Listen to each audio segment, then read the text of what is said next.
Assalamualaikum warahmatullahi wabarakatuh. Baiklah, saya akan memperkenalkan kami dari kelompok 1B ingin mempresentasikan hasil tugas dari kelompok 1B. Ada terdiri kelompok, nama saya Sahlan Rio, yang kedua Ibu Manik, ketiga Ibu Mudri Kati. Adapun yang ingin saya presentasikan di sini adalah bagaimana pemetaan kompetensi dan indikator yang disampaikan pada PJJ Metodologi Pembelajaran Angkatan 7 pada Balai Diklat Keagamaan Denpasar tahun 2021 oleh bimbingan Rudianto. Yang pertama yang ingin saya jelaskan di sini bagaimana pemetaan kompetensi.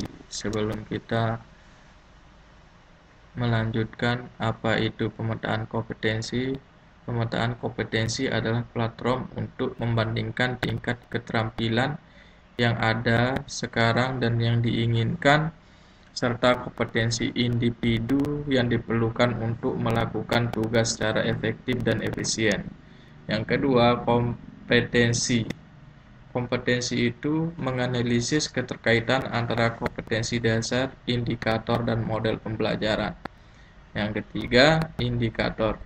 Indikator adalah perilaku yang dapat diukur dan atau diobservasi untuk menunjukkan ketercapaian kompetensi dasar tertentu yang menjadi acuan penilaian mata pelajaran.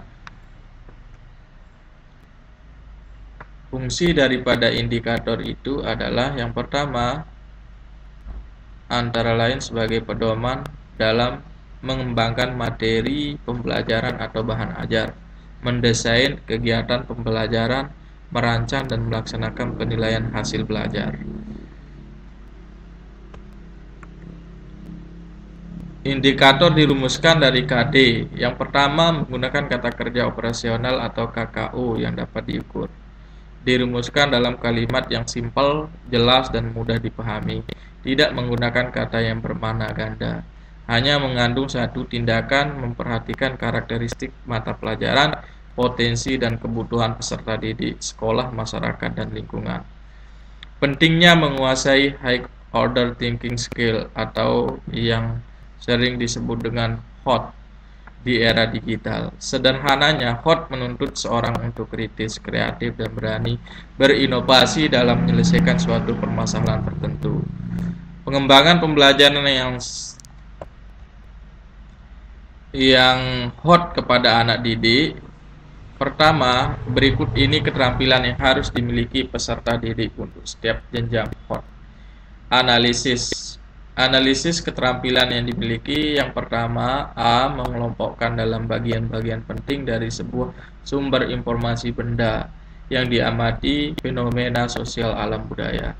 B. Menentukan keterkaitan antara komponen. C. Menemukan pikiran pokok, nilai penulis atau pemberi informasi. Yang kedua, evaluasi.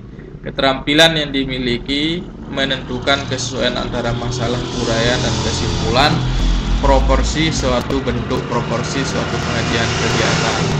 B. Menentukan kesesuaian metode, prosedur, teknik, rumus, prinsip dengan masalah. Yang ketiga, mencipta. Keterampilan yang dimiliki. A. Mengembangkan hipotesis. B. Merencanakan penelitian atau proyek kegiatan ciptaan. C. Mengembangkan produk baru.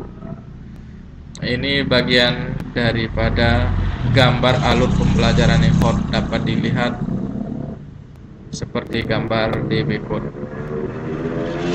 Langkah-langkah kegiatan pembelajaran berdasarkan model pembelajaran. Yang pertama, KD yang sudah dianalisis. 2. Pahami IPK materi pembelajaran yang telah dikembangkan. Pahami sintak-sintak yang ada pada model pembelajaran. Rumuskan kegiatan pendahuluan yang meliputi orientasi, motivasi, dan persepsi. 4. Rumuskan kegiatan inti yang berdasarkan pada IPK karakteristik peserta didik, pendekatan saintifik 4C, Creative, Critical Thinking, Communication, Collaboration, dan PPK dan literasi. Rumuskan penutupan meliputi kegiatan refleks, baik dan sebagainya. Kemudian rumusan tujuan pembelajaran. Tujuan pembelajaran itu yang pertama, tujuan pembelajar harus mengacu kepada tujuan-tujuan pendidikan yang mendahului dan sesuai dengan kebutuhan pembelajar dalam atau mahasiswa. 2. Dalam sistem instruksional, tujuan belajar menjadi acuan semua komponen yang lain. Karenanya harus dirumuskan secara hati-hati, tepat, benar. Yang ketiga, tujuan belajar harus dirumuskan dalam bentuk perubahan kemampuan aktual tingkah laku yang dapat ditampilkan, diamati, dan diukur hasilnya. Perumusan tujuan belajar menggunakan klasifikasi dengan ranah kognitif, efektif, dan psikomotor. Nah, terima kasih. Demikianlah presentasi dari kelompok 1B PJJ Denpasar tahun 2021. Terima kasih.